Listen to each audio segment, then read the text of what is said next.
Good afternoon, everybody. It has been a little while since I've made a video. I thought maybe I should at least make a video of kind of showing you and letting you know what's been happening and why I have been gone for 2 weeks. Well, let me start with yeah, they get out every once in a while. My baby chicks, my meat birds, have been on grass for a week now. The fence isn't electrified, so I haven't quite set the solar charger on it. They don't really go anywhere. Looks like I need to put some of the baby chicks back in. Let me do that real quick.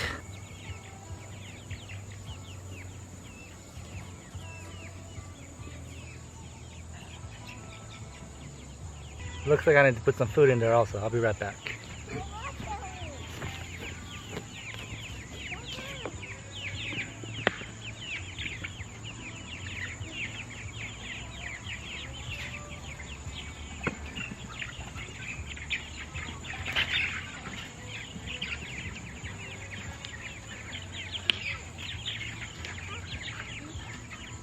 Alright, let's just have a little chat and see what's going on. Sorry about the background music. My neighbors are having a little get together down there. So yeah, like I said, it's been 2 weeks since I've made a video. Last thing you guys saw, my last video was me finishing up my gate, and let me tell you, I haven't done diddly squat with the whole fence build or anything. I haven't done pretty much anything besides basic chores for the animals, you know, feed and water. The needs of the animals, that's pretty much all I've been doing.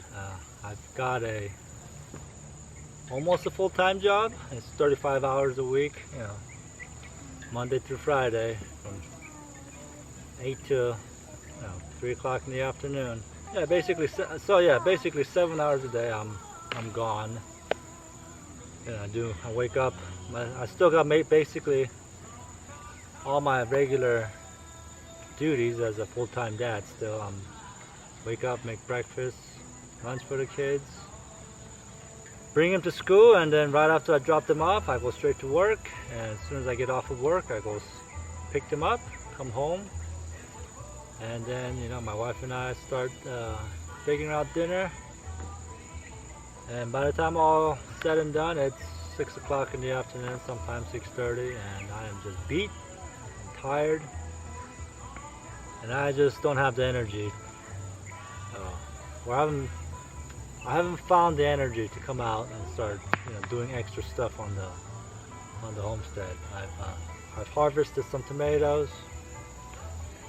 I've pretty much let my garden kind of get away from me.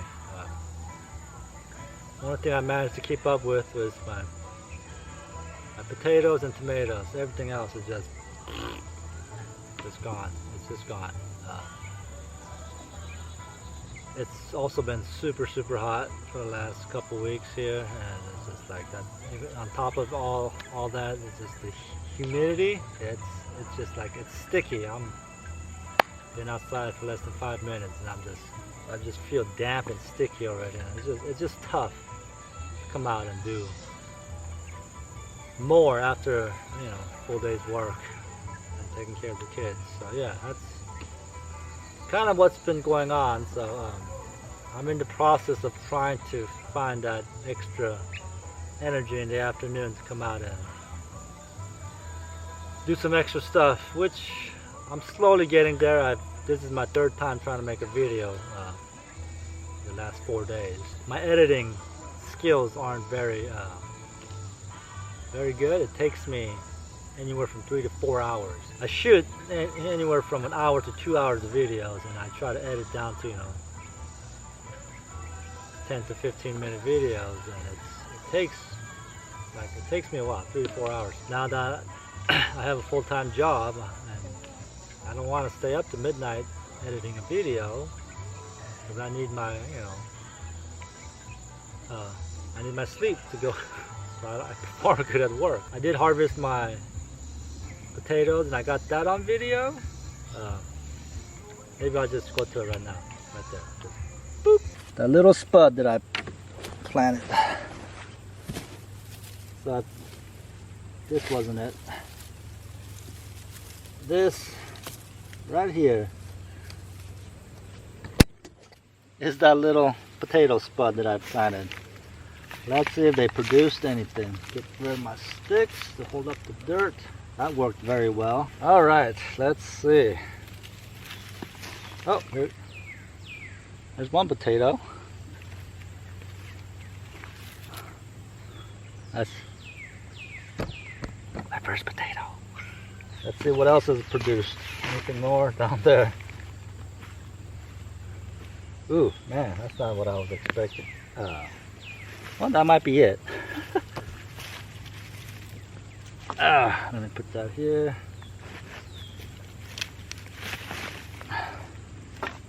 Dig down. I remember I buried it very deep. There's another potato down here.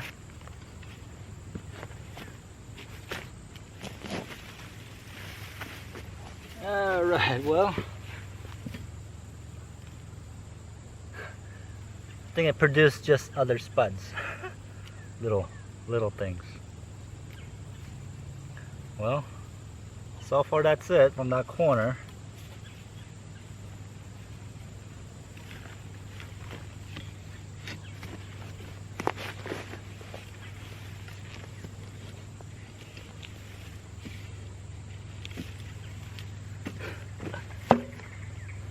Well, I think that's it. I think it just produced that little spud. Oh, okay. There's more. There's more. There's another one. Yeah. All right. So that little spud didn't produce a lot of potatoes. But here we go. That's a nice one right there. Another little spud. That's another one. If you're new one of those new subscribers and wonder why I have sticks in my potato bed, it's because I used logs to make my potato beds, and when I hilled my potatoes up, the dirt was falling off to the side, so I ended up putting sticks all along the sides to create more of a wall. There's a video on it. I'll link it right there. So. Yeah, and it worked out very well. It held all the dirt in. I don't know if hilling up makes more potatoes. Because it seems like most of the potatoes are, deep down inside. Alright, I'm gonna put it on time lapse so I don't, it doesn't take too long.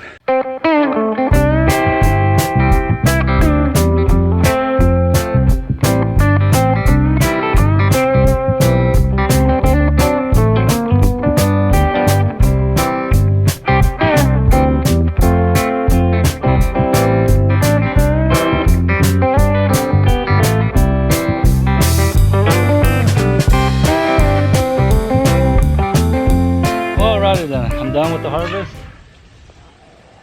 Pretty sure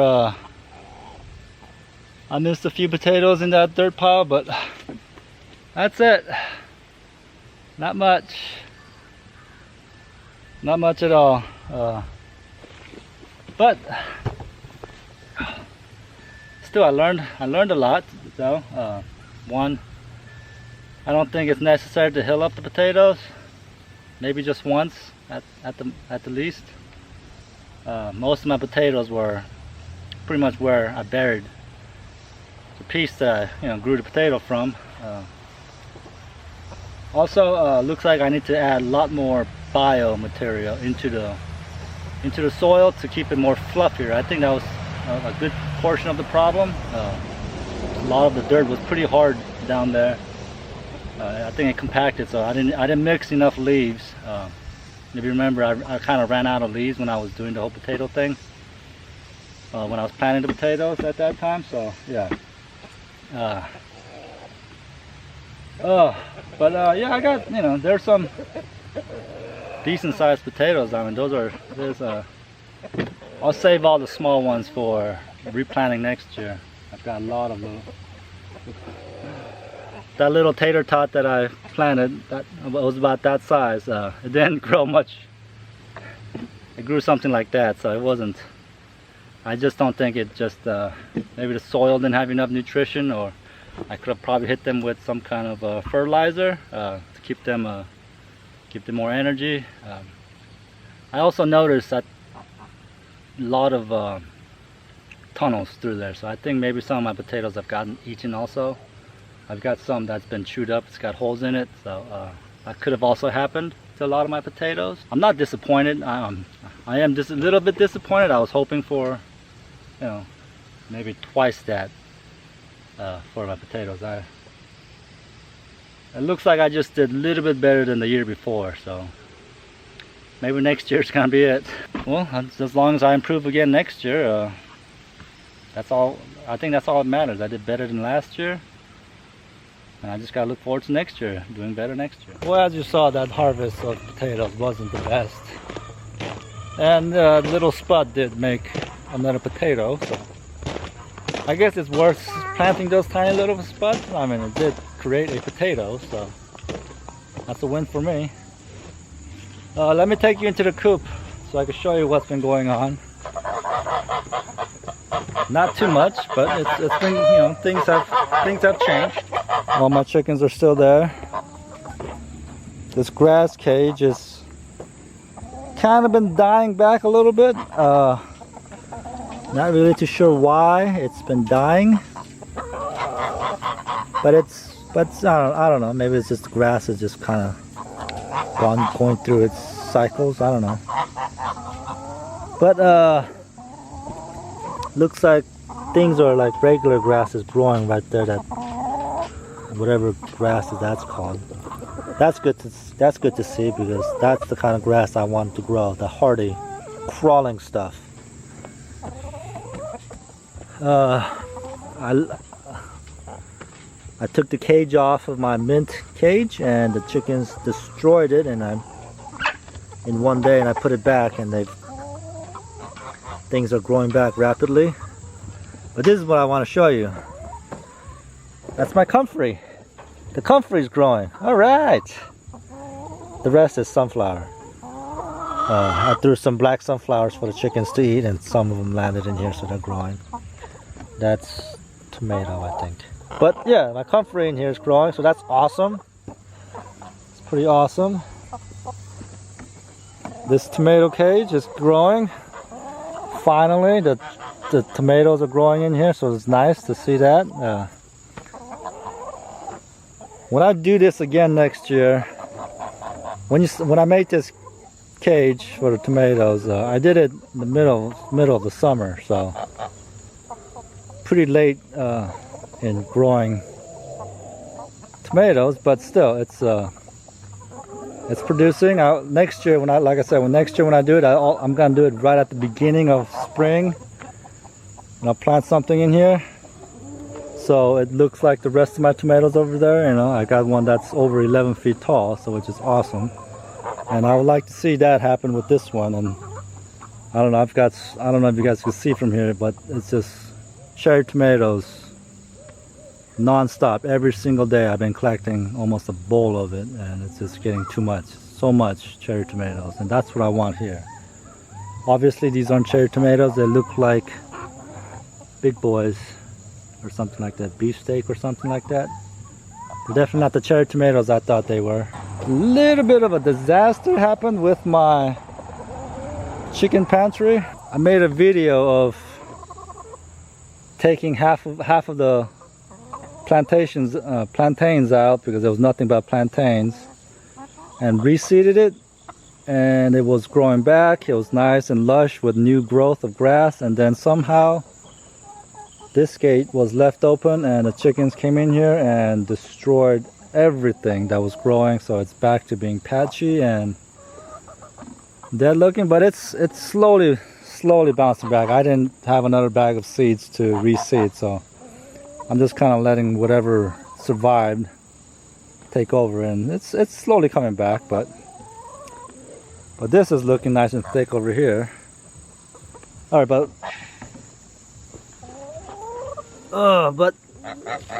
The chicken, when the chickens busted in here, they dug up every single one of my comfrey roots. And when I came in here to fix everything, I reburied all the comfrey, and then most of them survived. So that's comfrey root, that's comfrey popping up right there. So that one survived. That's comfrey right there, that one's growing. And that's growing. I don't remember if I planted anything in between here. Ow, doesn't look like it. But yep, that's comfrey right there. That's comfrey. There's comfrey right there, right there. And there's more comfrey right here, and here, and right there. Looking good. So by the end of the growing season, that should be nice and lush, and the roots should have established itself, so it should come back the following year. I'm not gonna do anything with it. I'm just gonna let all the leaves on for this year. Let the roots do its thing and establish itself in the ground, so it all comes back next year. And the next year I'll start harvesting the comfrey. But look at them! Look at my Malabar spinach. It has taken off, and it is just growing insane. It's starting to flower. I don't know if you guys could still focus issues. It's starting to flower, so that's nice. It's hopefully it has enough time to reseed itself. Hopefully. I don't know if you guys have tried Malabar spinach. I got this because I watched Papa Pepper. I don't know if you guys watch Papa Pepper, but he says he planted Malabar spinach 4 years ago and has come back every single year. And so I thought, hey, you know what? That's a good investment. A plant that keeps coming back, and that's kind of my homesteading style. Is not. I mean, you need to always replant things, but like, I love things that perennials. I love things that just come back on itself. So, but I don't know if you guys have tasted this.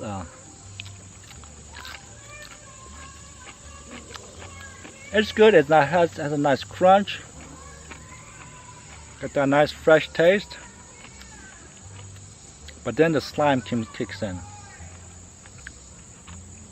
The slime kicks in at the very end, and it's not the most pleasant texture at the very end. At the beginning it's nice. It's just like, oh yeah, nothing like spinach like I thought it was gonna be.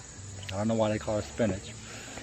If I had to give you a reference, it would be purslane.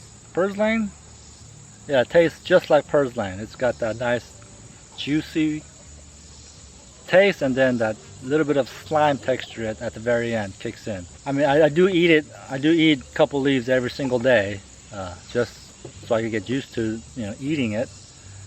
My kids won't touch it, but I kind of grew it just in case of things like the world turns into poo, and we're on our own. At least I have that.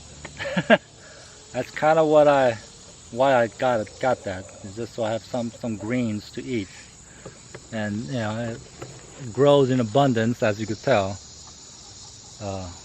I have things to feed my animals also. But the comfrey, I got comfrey popping up right there.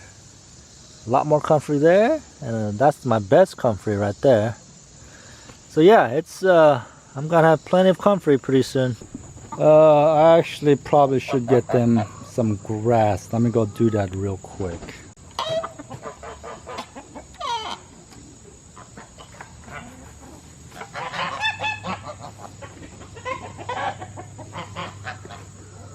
There you go. Tomatoes are still doing real good.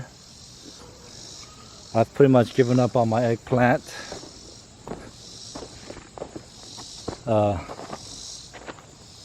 The beetles were just relentless. I could not get rid of them, so I just kind of gave up on it. Yeah, it was pretty pathetic how They were just relentless. I just could not keep up with keeping the beetles off. Even right now, there's still tons of them, just eating away. My beans, like I said, I've let all my beans go. I'll harvest some of them for seed for next year, and that's about it for my beans. Kind of sad that none of them grew and up the trellis like I was hoping. Maybe next year I'll keep that up, and maybe next year I'll plant beans again one more time on this bed, and then maybe I'll get some ones that actually will grow up the trellis next year. All right, well, this is my little update video. I'm sorry that I haven't uploaded in a couple weeks, and like I said, as soon as I get used to the schedule of, you know, working all day and then finding the energy of coming out and homesteading, I'll get back to making videos. I'm gonna shoot for one video a week for right now until, well, the baby's here, and then once my wife goes back to work, I'm gonna be back to being full-time dad again. So somewhere around, I think, March maybe, or maybe February of next year, I'll be back to being full-time dad.